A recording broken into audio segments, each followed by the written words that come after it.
तो रहा है, सड़ रहा है, गल रहा है, ये बूढ़ा हो रहा है शरीर, ये क्या हुआ? परिवर्तन तो हो रहा है ना। बस जो परिवर्तन 3 दिन में होना था वो परिवर्तन 100 साल में हो रहा है। जो सड़ने गलने का काम था वो जितनी तीव्रता से यदि जीव निकल जाता तो कितनी तीव्रता से होता, वो सड़ने गलने का धीरे धीरे चल रहा है। तो जो हमारी खाल चमकती थी अब वो मुरझाने लगी धीरे धीरे। जो शरीर टाइट रहता था अब वो धीरे धीरे शरीर ढीला पड़ता जा और झुर्रियाँ आती चली जा रही हैं। तो शरीर तो सड़ रहा है, गल रहा है, उसका काम वो कर रहा है, लेकिन जीव अंदर होने से उतनी जल्दी इफेक्ट दिख नहीं रहा हमको। जितनी इफेक्ट फटाक से दिखना चाहिए जीव निकलने के बाद, वो इफेक्ट धीरे धीरे दिखाई दे रहा है, लेकिन है तो पौध गले की ना। इस बात को दो भिन्न द्रव्यों में अभिन्नता निहारने वाले तो जीव अनेक हैं, लेकिन अभिन्न द्रव्य में भिन्नता देखने वाले जीव बिल्ले हैं। जैसे आपको उस दिन पूछा था ना, दूध में पानी डाला नहीं डाला, तो दूध बढ़ा कि नहीं बढ़ा? दूध बढ़ा ना, तो पानी दूध बना कि नहीं बना? सोचने दिया था ना उस दिन कि सोच के आना, पूछेंगे तुम क्या सोच रहे? हम भूल गए? भूले नहीं थे हम, देख रहे तुम लोग बताते नहीं बताते। राजेश, दूध में पानी डाला तो दूध बढ़ा ना, नहीं बढ़ा? पानी बढ़ा कि दूध बढ़ा? क्या बढ़ा? दूध नहीं बढ़ा? दूध नहीं बढ़ा? बोलो तो, कुछ तो बोलो। कौन बढ़ा? वो देवी देख रही, सोच रही, देखते हैं कितने ज्ञानी है ये, अब देखें तो। अब आए ऊँट पहाड़ के नीचे, घर में तो बहुत ज्ञान बखाड़ते हैं, ऐसा करो वैसा करो, ये करो वो करो। हमने इतना बड़ा व्यापार फैला लिया, ऐसे ही थोड़ी ना फैलाए व्यापार। टी स्टेट है, कौन सी टी स्टेट है? घुरनिया टी स्टेट, ऐसे ही थोड़ी ना चला रहे हैं। बड़े ज्ञानी हैं, घर में तो बड़े बोलते हो। अब वो देवी देख रही है ध्यान से तुम्हें, अब ये क्या बोलते हैं, अब बोलो तो। दूध में पानी डाला, दूध बढ़ा कि नहीं बढ़ा? यशपाल जी हैं? तुम्हारे हिसाब से तुम्हारी देवी ने डाला तो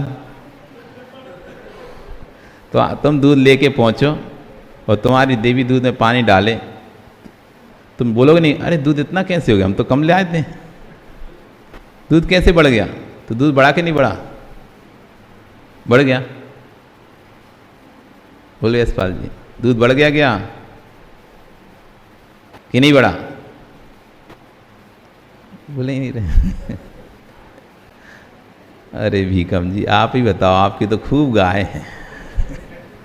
मिलाते नहीं मिलाते पानी? मिलाते तो उससे दूध बढ़ जाता है नहीं? मिलाते हैं तो मिलाने से जो 1 लीटर 5-10 लीटर दूध था वो 12 लीटर होता ही नहीं होता, 15 लीटर होता ही नहीं होता। बिकता है तो जब पैसा मिलता ही नहीं मिलता 15 लीटर का है।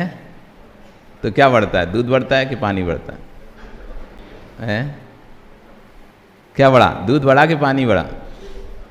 यही तो पता नहीं, यही पता चल जाए, यही पता नहीं। यही तो आचार्यगण कह रहे हैं कि दो भिन्न द्रव्यों में अभिन्न निहारना तो सबको आता है। अब दूध में पानी डालने के बाद कोई नहीं कह रहा कि पानी अलग है दूध अलग है, दूध ही बोल रहे हैं, जबकि दोनों द्रव्य अभी पहले भी भिन्न थे और अभी भी भिन्न है।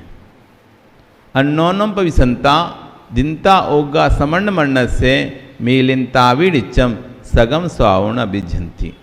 परस्पर में कितना भी द्रव्य मिल जाए, एक में एक हो जाए, तब भी प्रत्येक द्रव्य अपने स्वभाव को नहीं छोड़ता है।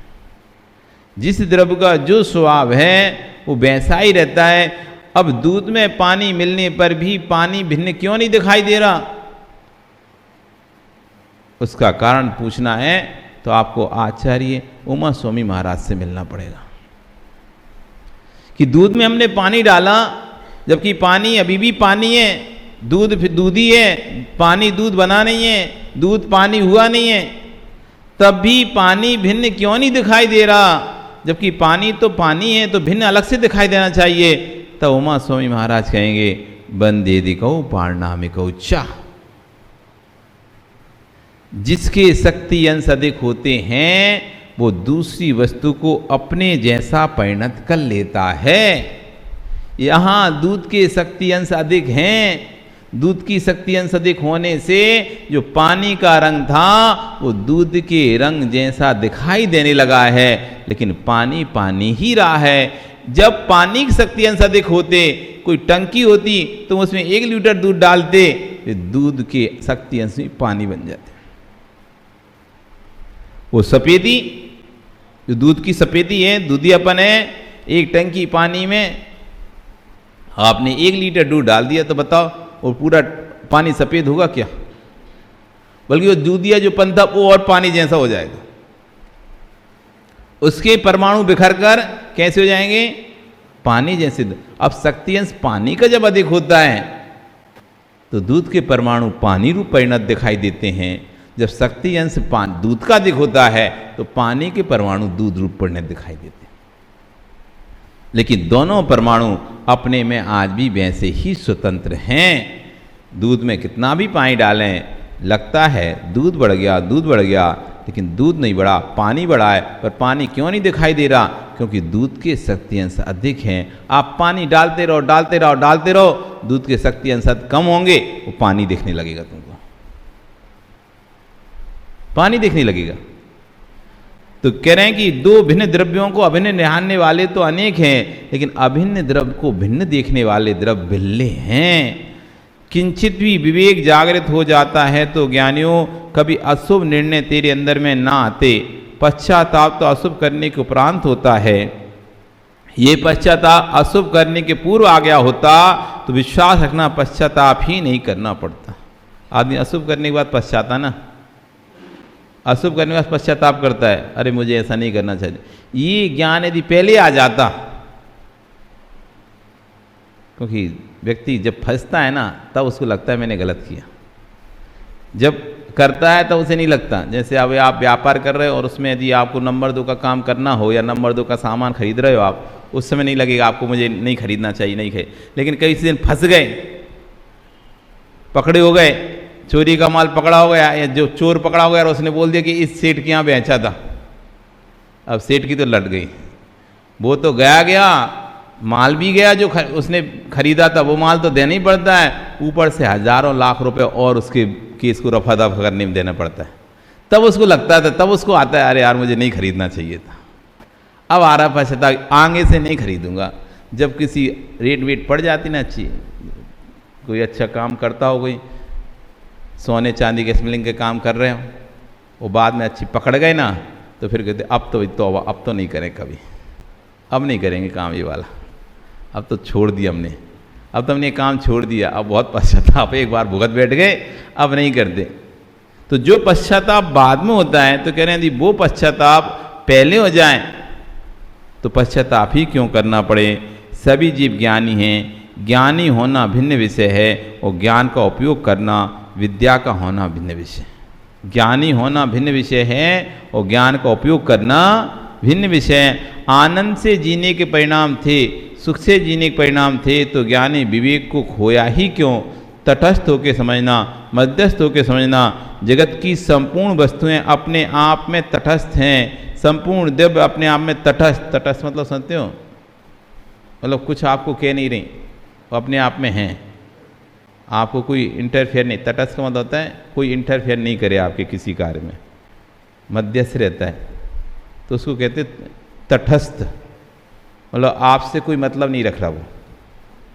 तो कह रहे हैं जगत की संपूर्ण वस्तुएं अपने आप में तटस्थ हैं, संपूर्ण द्रव्य तटस्थ हैं। किसी से कोई यूँ नहीं कहते कि आप मुझे छोड़ो या आप मुझे ग्रहण करो। एक माँ जीव द्रव्य ऐसा है जो ग्रहण भी करता है और छोड़ता भी है। जब मोह में लिप्त होता है तो सारे जगत को अपना मान बैठता है, और जब मोह मंद पड़ता है तो सारे जगत से भिन्न होने लगता है। जब राग में होता है तो अपने मल के पिंड को भी अपना कहता है, और जब देश में होता है तो जन्म देने वाली माँ को भी धक्का मार देता है। जब राग आता है किसी के, अच्छा बताओ, पेट में चला जाए सोने की गिन्नी, कभी एकदम अचानक बच्चे के पेट में बच्चा उठाकर खा ले 100 गिन्नी। अच्छा, या आप ही पन्ना में जाओ, हीरे निकलते हैं, हीरे। पन्ना में, मध्य प्रदेश में पन्ना एक शहर है, वहाँ हीरे निकलते हैं, हीरे। तो वहाँ काम करने वाले लोग हीरे ढूंढते रहते हैं, मतलब खदान हैं, सेठों की बड़ी बड़ी खदान है। तो कभी कभी जब हीरा निकलता है और वो नज़र बचाते हैं तो वो क्या करते हैं, हीरे को खा जाते हैं, खा लेते हैं। बाद में मल करते हैं, फिर मल में वो हीरा ढूंढते हैं। तो हीरा तो पचेगा नहीं ना, वो तो मल के माध्यम से, मल द्वार से ही बाहर निकल जाएगा। इधर से खाया तो लोग क्या करते हैं, अब ऐसे तो हीरा नहीं जा सकते वो काम करने वाले, तो नज़र बचा के धीरे से उसको खा जाते हैं, खा लेते हैं। अब रोज़ अपने मल को ढूंढते हैं, अपने मल को देखते हैं, सर्च करते उसमें, अब निकला के हीरा नहीं निकला, अब निकला के हीरा नहीं निकला। कभी तो निकलेगा ना वो पेट से बाहर, कहाँ जाएगा, आंतों के माध्यम से नीचे निकल, मल द्वार से नीचे निकलता है। तो कह रहे हैं कि जब राग में आता है तो उस मल को, ये मेरा मल है, इसे मैं देखूंगा, उस मल को भी अपना मानता। आपके पेट में, आपके बच्चे के पेट में सोने गिन्नी चली जाए, वो निकले मल के माध्यम से, और कोई कह रहा अरे ये मल तो हमको दे दो, नहीं ये हमारा मल है, हमारे बेटे के, इसमें हम ढूंढेंगे कहाँ है गिन्नी। जब राग में आता है तो मल को भी अपना मान बैठता है। और ये तो अब आप लोग गांव में रह के नहीं पता, या आपके घर पुराने रहे नहीं रहे, जिनके घर पुराने होते थे और जो गांव में रहते थे तो वो घर को लीपने के लिए गोबर ढूंढते थे, और रोडों पर जाते थे तो गाय गोबर करती ना, उस गोबर की लड़ती, ये तो गोबर मेरा है, ये गोबर मेरा है, ये गोबर क्या मल ही तो है ना, ये मल मेरा। उस मल के लिए आपस में लड़ बैठते थे कि ये गोबर मेरा है। रोड पर गाय गोबर करके चली गई, लोग गोबर ढूंढ रहे हैं कि गोबर, अब दीपावली आती ना, दीपावली आती है, होली आदि कोई प्रोग्राम आता है, सब लोग अपने घरों को, अब तो सब पक्के हो गए, तो पहले तो कच्चे घर अधिकतर रहते थे तो गोबर की जरूरत पड़ती थी, बिना गोबर के काम होते ही नहीं था। गोबर जरूरी है क्योंकि नीचे की जमीन लीपना है, पूरी दीवारें पोतना है, फिर उसके ऊपर चूना पोतना है। आपने देखा कभी कैसा दीपा भी है? तो उस समय माँ, वो घर में तो गाय है नहीं तो गोबर लाए कहाँ से?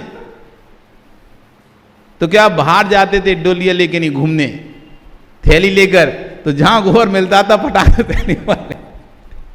कोई दूसरे की नजर भी पड़ जाए, तुम्हारी नजर पड़ जाए, तो कहते नहीं मैंने देखा, मेरा है गोबर, ये गोबर मेरा है। तो मल को भी अपना कहता है, राग में आता है तो ठीक कह रहे हैं ज्ञानी, जब राग में आता है तो अपने मल के पिंड को भी अपना कहता है, और देश में होता है तो जन्म देने वाली माँ को भी धक्का दे देता है। विवेकहीनता ज्ञानी मस्तिष्क के मस्तिष्क को मध्यस्थ बना के रख पाना, ये बहुत बड़ी कठिन साधना, बहुत बड़ी साधना है।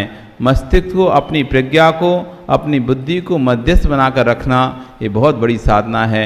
बहुत ध्यान से सुनो, जो भी तत्व निर्णय होंगे, हे उपादेय का निर्णय होगा, वो ज्ञानी बुद्धि की मध्यस्थता से होगा। मध्यस्थ नहीं, न्यूट्रल रहना। और जब जब हम निर्णय बिगाड़ते हैं ना, तो हम न्यूट्रल नहीं हो पाते, मध्यस्थ नहीं हो पाते, तो फिर एक जिस पक्ष की तरफ राग रहता है उसकी तरफ हम मुड़ जाते हैं। मध्यस्थ रहें। आचार्य एक सूत्र, एक बहुत अच्छा ग्रंथ लिखा है, आत्ममीमांसा नाम का ग्रंथ है, आचार्य समद्भक्त स्वामी महाराज का, न्याय का बहुत बड़ा ग्रंथ है। और उस ग्रंथ को जिसने पढ़ लिया, उसकी बुद्धि ऐसी विकसित होती है कि कोई भी उसको, कहते हैं कि आगम में हाथ पकड़ने वाला नहीं, फिर उसको न्याय में हाथ पकड़ने वाला। आत्ममीमांसा आचार्य समद्भक्त स्वामी का बहुत ही महत्वपूर्ण ग्रंथ है, न्याय का, अमृत है, अमृत। तो उसमें इसी बात को कहा, घट मौली स्वर्णार्थी नासो स्वाद स्थिति वयम शोक प्रमोद माध्यस्थम फलो जन हेतु, कि घट मौली स्वर्णार्थी, एक राजा के दो संतान, एक राजा की दो संतान, एक एक कुंडल चाहता है, एक मुकुट चाहता है। एक कानों के कुंडल चाहता है, एक मुकुट चाहता है, यदि कुंडल बनते हैं तो मुकुट वाला नाराज होता है, और मुकुट बनता है तो कुंडल वाला नाराज। लेकिन राजा दोनों में ही मध्यस्थ है, राजा दोनों ही मध्यस्थ है, क्योंकि उसको पता है सोना तो सोना ही है, चाहे वो कुंडल के रूप में रहे, रहना तो मेरी पास ही है, चाहे कुंडल के रूप में हो चाहे मुकुट के रूप में, चाहे बेटा पहने चाहे बेटी पहने, सोना तो घर में ही रखा हुआ है, वो पर्याय के लिए चेंज हुई है, वस्तु तो वही की वही है। तो कह रहे हैं ऐसी जिस जीव को मध्यस्थ भाव आ जाता है, किससे राग करूं, किससे द्वेष करूं, जिससे राग करूं उसको भी जाना है, जिससे द्वेष कर रहा हूं उसको भी जाना है। जिससे राग कर रहा हूं ऐसा नहीं वो वस्तु मेरे पास रहेगी, वो चली जाएगी मुझसे दूर। आप कितना भी राग करो किसी से, आप अपनी बेटे की मां से राग कर लो और अपनी मां से द्वेष कर लो, तो तुम्हारी बेटे की मां भी आपको छोड़ के जाएगी और तुम्हारी मां भी छोड़ के जाएगी।